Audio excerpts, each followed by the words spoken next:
جنبی مسجد سے گزر سکتا ہے لیکن ٹھہر نہیں سکتا. حالت جنابت میں اگر کسی کو مسجد سے گزرنا پڑ رہا ہے، مثلاً اس کا گھر ہے مسجد کے اوپر اور رستہ ایسا ہے کہ صحن سے گزر کے اوپر چڑھتا ہے، تو ایسی صورت میں گزرنا جائز ہے، لیکن وہاں بیٹھ جانا یا دن گزارنا یہ درست نہیں. عن جابر رضی اللہ عنہ قال کان احدنا یمر فی المسجد جنبا مجتازا رواہ سعید بن منصور. حضرت جابر رضی اللہ تعالی عنہ فرماتے ہیں کہ ہم حالت جنابت میں مسجد سے گزر جایا کرتے تھے. اسے سعید بن منصور نے روایت کیا ہے. حالت جنابت میں زبانی اللہ کا ذکر کرنا جائز ہے.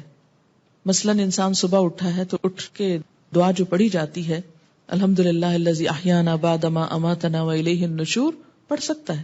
اسی طرح اگر صبح شام کی دعائیں پڑھ رہا ہے تو پڑھ سکتا ہے، یا استغفار کرنا چاہتا ہے تو کر سکتا ہے.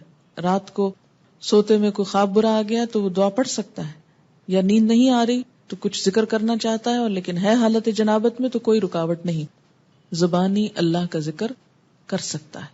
یا اسی طرح جیسے سوتے وقت آیت الکرسی پڑھی جاتی، سونے کے آداب آپ نے پڑھے ہوں گے کہ دائیں طرف کروٹ لے کر ہاتھ گال کے نیچے رکھ کے آیت الکرسی پڑھ کے چاروں طرف پھونک مار دی جائے. اب اگر حالت جنابت میں انسان تو کیا آیت الکرسی نہیں پڑھے گا؟ پڑھے گا، کوئی حرج نہیں. ان عائشہ رضی اللہ عنہا قالت کان النبی صلی اللہ علیہ وسلم یذکر اللہ علی کل احیانہ رواہ مسلم. حضرت عائشہ رضی اللہ تعالی عنہا فرماتی ہیں کہ نبی اکرم صلی اللہ علیہ وسلم ہر حالت میں اللہ کا ذکر کیا کرتے تھے. اسے مسلم نے روایت کیا ہے. جنبی کو قرآن پاک پڑھنا یا پڑھانا منع ہے، یعنی یہ نہیں کہ آپ حالت جنابت میں ہیں اور آپ کہیں جی کھانے کی اجازت ہے، پکانے کی اجازت ہے، سلام دعا کی اجازت ہے، چلو تلاوت شروع کر دیتے ہیں یا تعلیم شروع کر دیتے ہیں. نہیں، اس کی اجازت نہیں ہے.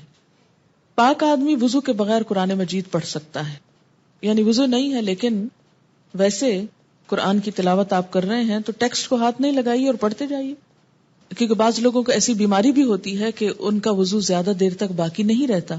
ایسے میں لوگ قرآن، ذکر، عبادت سب چھوڑ کے بیٹھ جاتے ہیں، فارغ نہیں. وضو نماز کے لیے شرط ہے، طواف کے لیے شرط ہے. اگر صرف قرآن کی تلاوت کرنا مقصود ہے یا تعلیم دینا تو کوئی حرج نہیں.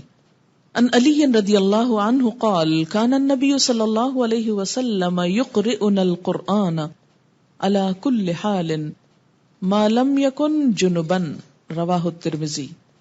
حضرت علی رضی اللہ تعالی عنہ فرماتے ہیں کہ نبی اکرم صلی اللہ علیہ وسلم حالت جنابت کے علاوہ ہر حال میں ہمیں قرآن مجید پڑھایا کرتے تھے، یعنی وضو کے بغیر بھی. مراد اس سے یہ، اسے ترمذی نے روایت کیا ہے.